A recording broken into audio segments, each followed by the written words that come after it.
দয়া করে রাজনৈতিক দলগুলোকে বা রাজনীতিকে আপনাদের প্রতিপক্ষ বানাবেন না।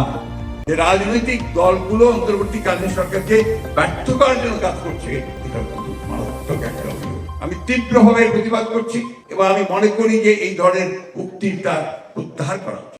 মির্জা ফখরুল ইসলাম আলমগীর উপদেষ্টা নাহিদকে উদ্দেশ্য করে একটা কথা বলেছেন। এক প্রকার তিনি একটা রিমাইন্ডার দিয়েছেন। তিনি বলছেন, দয়া করে রাজনৈতিক দলগুলোকে কিংবা রাজনীতিকে প্রতিপক্ষ বানাবেন না অথবা শত্রু বানাবেন না। এর আগে উপদেষ্টা নাহিদ একটা বক্তব্য দিয়েছেন, অত্যন্ত সেন্সিটিভ, অত্যন্ত বিপজ্জনক একটা বক্তব্য। সেই বক্তব্যটা হচ্ছে এমন, রাজনৈতিক দলগুলো চেষ্টা করতেছে যেন এই অন্তর্বর্তীকালীন সরকার ব্যর্থ হয়।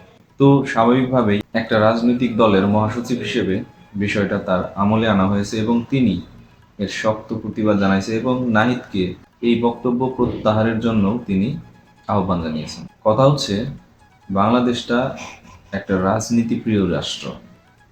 এই রাষ্ট্রের আপামর জনসাধারণ ভাত খাক কিংবা না খাক, পলিটিক্সটা অত্যন্ত ভালো করে ভালো করে বুঝে। হয়তোবা আমরা বিভিন্ন সময় বিভিন্ন শাসকের অধীনে থেকে সেইভাবে আমরা আমাদেরকে বিকশিত করতে পারিনি, বাট বাংলাদেশের প্রায় সকল জনসাধারণ রাজনীতি সচেতন। এই দেশটাকে রাজনীতি বিমুখ করার কোনো রকম চক্রান্ত বা চিন্তা থাকলে সেইটা হিতে বিপরীত হবে। এইটা খুবই ভয়ঙ্কর একটা খেলা।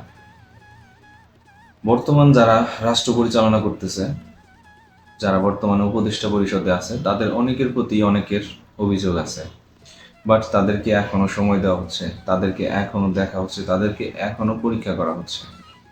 কারণ খুব বেশি সময় ধরে তারা ক্ষমতায় আসে নাই বা ক্ষমতায় বসে নাই। তাদের প্রধান যেই দায়িত্ব সেটা হচ্ছে বাংলাদেশের জনগণের যেই আকাঙ্ক্ষা, বিগত 15-16 বছর যাবৎ বাংলাদেশের মানুষ ভোট দিতে পারে নাই, নির্বাচন করতে পারে নাই, তাদের সঠিক প্রতিনিধি তারা নির্বাচন করতে পারে নাই। তো এই অধিকারটা ফিরিয়ে দেওয়াই তাদের প্রধান কাজ। পাশাপাশি তারা যত সংস্কার করুক, যাই করুক, সেটা তাদের প্লাস পয়েন্ট। তো এই যে মানুষের ভোটের অধিকার, নেতা নির্বাচনের অধিকার, এইটা হচ্ছে পলিটিক্স বা রাজনীতির অংশ।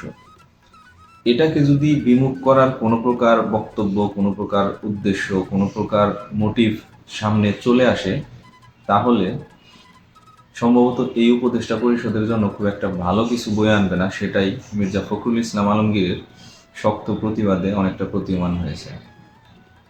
রাজনৈতিক দলগুলোর সাথে শত্রুতা বাড়ালে আসলেই যে তারা উপকৃত হবে না, এটা কিন্তু তারাও বোঝে। কিন্তু ছাত্রদের ভিতর থেকেও একটা দল তৈরি করার চেষ্টা করা হচ্ছে।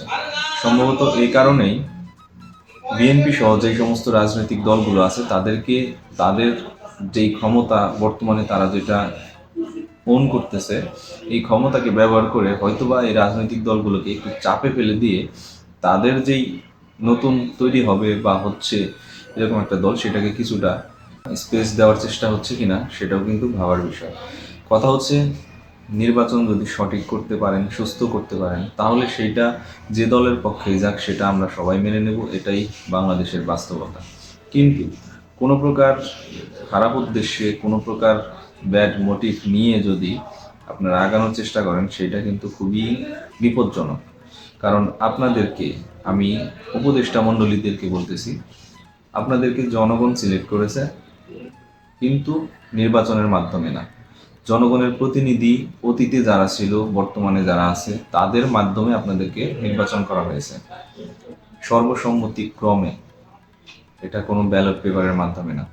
এই জিনিসটা ভুলে গেলে আসলেই আগানো খুবই দুষ্কর। তো যাই হোক, ভিডিও বড় করবো না, দেখা হবে নেক্সট কোনো ভিডিওতে। সে পর্যন্ত ভালো থাকেন সবাই। আল্লাহ হাফিজ।